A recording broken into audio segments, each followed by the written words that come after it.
नमस्कार दोस्तों, आज एक बार फिर मैं स्वागत करता हूं आपका हमारे YouTube चैनल स्पेक्ट्रम क्लासेस 12 में, जिसमें बेटा अपन अब तक एंजाइम्स की बात कर रहे थे और इन एंजाइम्स में अपन ने पार्ट फर्स्ट की वीडियो डाल दी थी। पार्ट फर्स्ट की वीडियो आप देख सकते हैं आगे। उसके बाद आगे बात करते हैं बेटा अपन एंजाइम्स के बारे में कि एंजाइम्स के बारे में अपन ने ये बोला था बेटा कि जो एंजाइम्स होते हैं ये एक तरीके से प्रोटीनीय भाग होते हैं और इन प्रोटीनीय भाग की या प्रोटीन अणु के रूप में अपन ने एंजाइम्स की खोज करी थी। ये जो एंजाइम्स होते हैं बेटा ये एंजाइम्स किसी भी जैव रासायनिक अभिक्रियाओं को प्रेरित करने में या जैव रासायनिक क्रियाओं को संपन्न करने में सक्षम होते हैं। इस वजह से अपन ने इनको जैव उत्प्रेरक के नाम से भी जाना था बेटा। ठीक है, इसके बाद अपन ने बात कर ली थी कि एक चीज और बताता हूं इसमें कि जो एंजाइम्स होते हैं ये एंजाइम जलस्नेही प्रकृति के होते हैं। अपन ने कुछ विशेषताएं लिखी थी और इन विशेषताओं के बाद बात करें बेटा कि एंजाइम्स के एक अणु के द्वारा, एक चीज याद रखना कि जो एंजाइम्स होते हैं उस एंजाइम्स के एक अणु के द्वारा क्रियाकारक के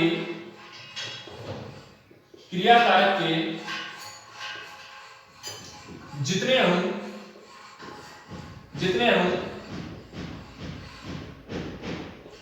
क्रियाफल में परिवर्तित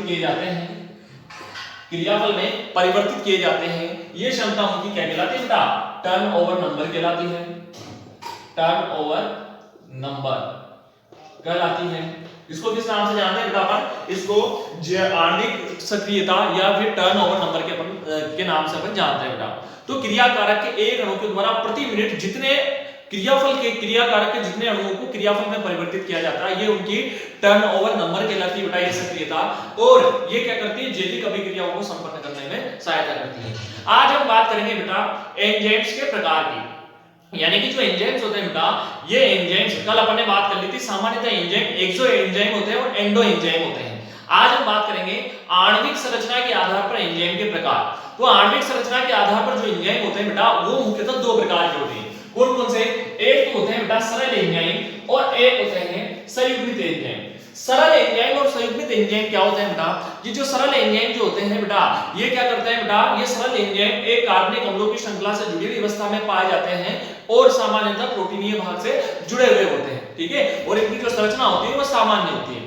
लेकिन अपन बात करें बेटा संयुग्मित एंजाइम की या संयुग्म एंजाइम की, कि संयुग्म एंजाइम जो होते हैं संयुग्मन यानी कि दो पदार्थों से या दो प्रकार के भागों से मिलकर बनी हुई संरचना होती है। ठीक है बेटा, तो दो प्रकार के पदार्थों या दो भागों से मिलकर बनी हुई संरचना संयुग्मन कहलाती है। और ये जो एंजाइम्स होते हैं इनको अपन संयुग्म एंजाइम के नाम से अपन जानते हैं। तो ये जो संयुग्म एंजाइम होते हैं बेटा ये संयुग्म एंजाइम दो प्रकार के होते हैं। एक तो होता है एपो एंजाइम और एक होता है प्रोस्टेटिक समूह। इसके संयुग्म एंजाइम के दो भाग होते हैं। जैसे कि कोई एंजाइम है, जैसे कि ये एक एंजाइम है बेटा, ये एक एंजाइम है और इस एंजाइम के दो भाग हैं। कितने भाग हैं बेटा? दो भाग हैं। इन दोनों भागों से मिलकर ये बना हुआ है। एक भाग हो गया इसका एपो एंजाइम और दूसरा भाग हो गया इसका प्रोस्टेटिक समूह। तो एपो एंजाइम वाला जो भाग होता है ये एपो एंजाइम वाला भाग कौन सा होता है बेटा? ये एपो एंजाइम वाला भाग प्रोटीनीय भाग होता है या प्रोटीन युक्त भाग होता है। ठीक है, जबकि प्रोस्टेटिक समूह वाला जो भाग होता है यह इसका एंजाइम का अप्रोटीन भाग होता है। अप्रोटीनीय भाग होता है। तो बेटा संयुग्म एंजाइम की बात करें कि संयुग्म एंजाइम जो रहता है ये संयुग्म एंजाइम कैसे मिलकर बना होता है? एपो एंजाइम जो कि इसका प्रोटीनीय भाग होता है और एक मिलकर बना होता है प्रोस्टेटिक समूह से जो कि क्या होता है बेटा? इसका अप्रोटीन भाग होता है। एपो एंजाइम तथा प्रोस्टेटिक समूह जो रहते हैं ये दोनों ही बेटा मिलकर किसका निर्माण करते हैं? एपो एंजाइम तथा प्रोस्टेटिक समूह, इन दोनों को ही मिला करके यानी कि अपन इसकी बात करें इसको बोला जाता है होलो एंजाइम। किस नाम से जानते हैं बेटा? इसको अपन होलो एंजाइम के नाम से जानते हैं। यानी कि अपन बात करें कि एपो एंजाइम और प्रोस्टेटिक समूह दोनों के दोनों मिलकर किसका निर्माण करते हैं बेटा? होलो एंजाइम का निर्माण करते हैं। यानी कि प्रोस्टेटिक समूह और एपो एंजाइम को अपन होलो एंजाइम बोल सकते हैं। इसके बाद बात करें बेटा कि प्रोस्टेटिक जो समूह रहता है ये प्रोस्टेटिक समूह कोफैक्टर तथा कोएंजाइम दो भागों से मिलकर बना होता है। इसका जो कोफैक्टर वाला भाग रहता है ये कार्बनिक आयन के रूप में पाया जाता है। किसके रूप में बेटा? कार्बनिक आयन के रूप में पाया जाता है। ठीक है, और कोएंजाइम वाला भाग जो रहता है ये कार्बनिक अणु के रूप में पाया जाता है। कार्बनिक अणु के रूप में अर्थात अपन बात कर सकते हैं बेटा कि संयुग्म एंजाइम दो भागों से मिलकर बना होगा, एपो एंजाइम और प्रोस्टेटिक समूह। एपो एंजाइम प्रोटीन युक्त भाग होता है जबकि इसका जो प्रोस्टेटिक समूह होता है वो अप्रोटीन भाग होता है। प्रोस्थेटिक समूह दो भागों से मिलकर बना होगा, कोफैक्टर और कोएंजाइम, इन दोनों से मिलकर ये बना होता है। तो इस प्रकार से बेटा किसका निर्माण होता है अपने पास में, एंजाइम के प्रकारों का। तो एंजाइम अणु के आधार पर या उनकी संरचना के आधार पर एंजाइम दो प्रकार के होते हैं, सरल एंजाइम और संयुग्म एंजाइम। सरल एंजाइम कार्बनिक श्रृंखला से सामान्य रूप से जुड़ी व्यवस्था में पाए जाते हैं, और जो संयुग्म एंजाइम रहते हैं वो एपो एंजाइम तथा प्रोस्थेटिक समूह से मिलकर बने होते हैं। एपो एंजाइम जो रहता है ये प्रोटीन युक्त भाग होता है, और जो प्रोस्थेटिक समूह रहता है अप्रोटीन भाग होता है। प्रोस्थेटिक समूह के दो भाग होते हैं, कोफैक्टर और कोएंजाइम, ठीक है बेटा। और ये मिलकर इन सबको मिलाकर किस नाम से जानते हैं, होलो एंजाइम के नाम से जानते हैं बेटा।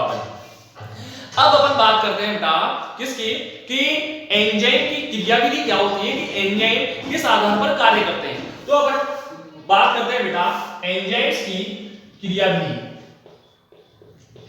एंजाइम्स की क्रियाविधि।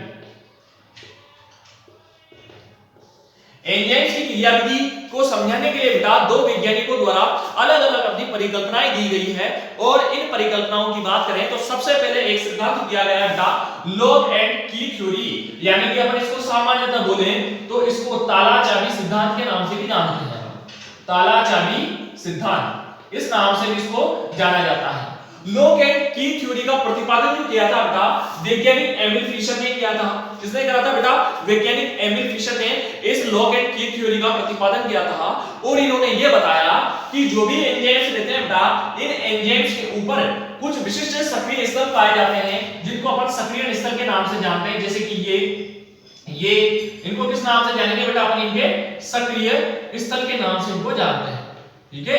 ताला-चाबी सिद्धांत के अनुसार एमिल फिशर ने बोला कि जो एंजाइम्स होते हैं इन एंजाइम्स पर सक्रिय स्थल पाए जाते हैं, और जो सक्रिय स्थल जो रहते हैं ये किसी भी सबस्ट्रेट से क्रिया करता है, ठीक है। यानी कि कोई भी जो सबस्ट्रेट होता है या क्रियाकारक अणु बोल सकते हैं अपन इसको, ये सबस्ट्रेट या क्रियाकारक अणु कहां जाता है बेटा, ये एंजाइम्स के पास जाएगा, और एंजाइम्स के जो सक्रिय स्थल होते हैं इन सक्रिय स्थलों से जाकर ये जुड़ जाता है।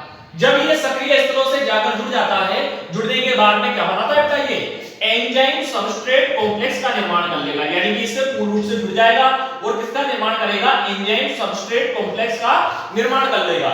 जब एंजाइम सबस्ट्रेट कॉम्प्लेक्स का निर्माण हो जाता है, तो ये एंजाइम सबस्ट्रेट कॉम्प्लेक्स क्या करता है बेटा, ये जो क्रियाकारक या सबस्ट्रेट जो अणु था, इस क्रियाकारक या सबस्ट्रेट अणु को उत्पाद में परिवर्तित करने के लिए कार्य करता है।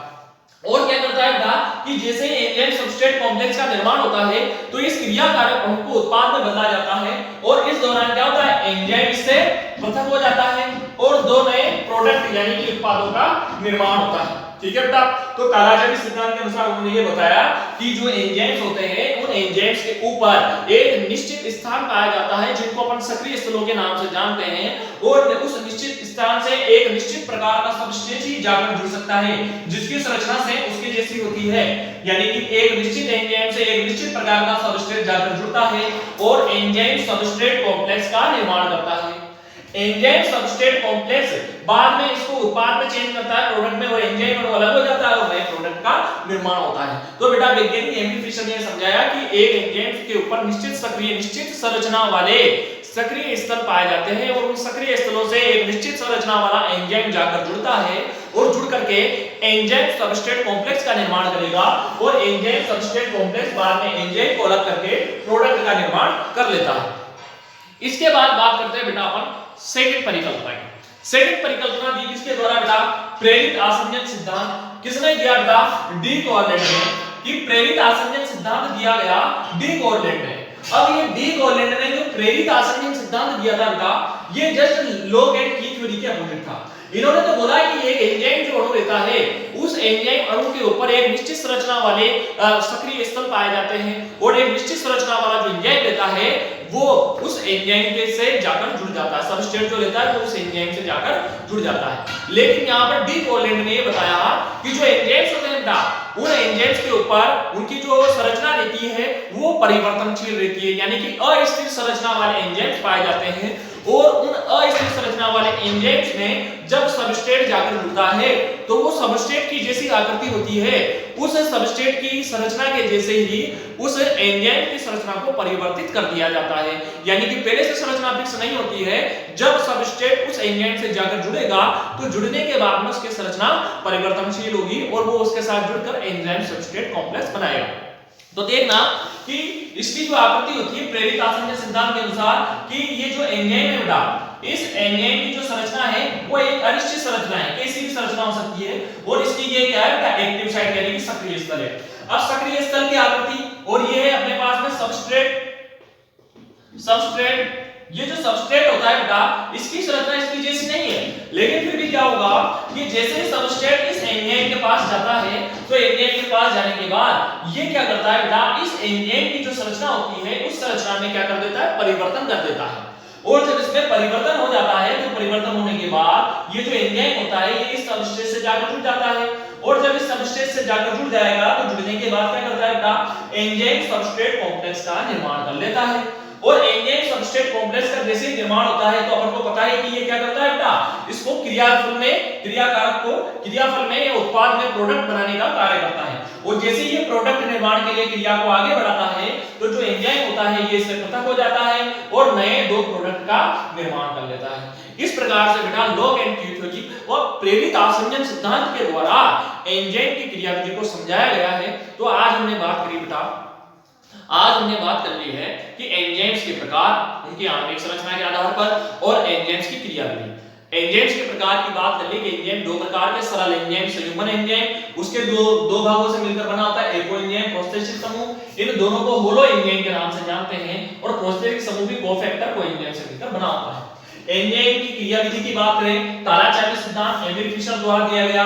इन्होंने बोला कि एक निश्चित जो एंजाइम रहता है निश्चित संरचना वाला रहता है, और उससे निश्चित संरचना वाला सबस्ट्रेट आकर जुड़ सकता है और एंजाइम सबस्ट्रेट कॉम्प्लेक्स का निर्माण करके प्रोडक्ट का निर्माण करता है। प्रेरित आसंजन सिद्धांत जो देता है, उस प्रेरित आसंजन सिद्धांत के अनुसार निश्चित संरचना नहीं पाई जाती है एंजाइम की, कोई भी अनिश्चित संरचना वाली जो सबस्ट्रेट रहता है वो सागर जुड़ता है, उसकी संरचना में परिवर्तन कर देता है। परिवर्तन करने के बाद एंजाइम सबस्ट्रेट कॉम्प्लेक्स का निर्माण करता है। ठीक है बेटा, तो हमारे इस प्रकार की अन्य वीडियो जो कि बीएससी और 11th 12th बायो की, BSc botany final year plant physiology का पार्ट चल रहा है बेटा। इसी प्रकार की अन्य वीडियोस देखते रहने के लिए हमारे चैनल को सब्सक्राइब करें, लाइक करें, ठीक है, और ज्यादा से ज्यादा शेयर करें। आपको बीएससी का पूरा सिलेबस यहीं पर कराया जाएगा बेटा, तो ध्यान से हमारे पार्ट फर्स्ट, पार्ट सेकंड और एंजाइम की सभी वीडियो देखते रहें। धन्यवाद।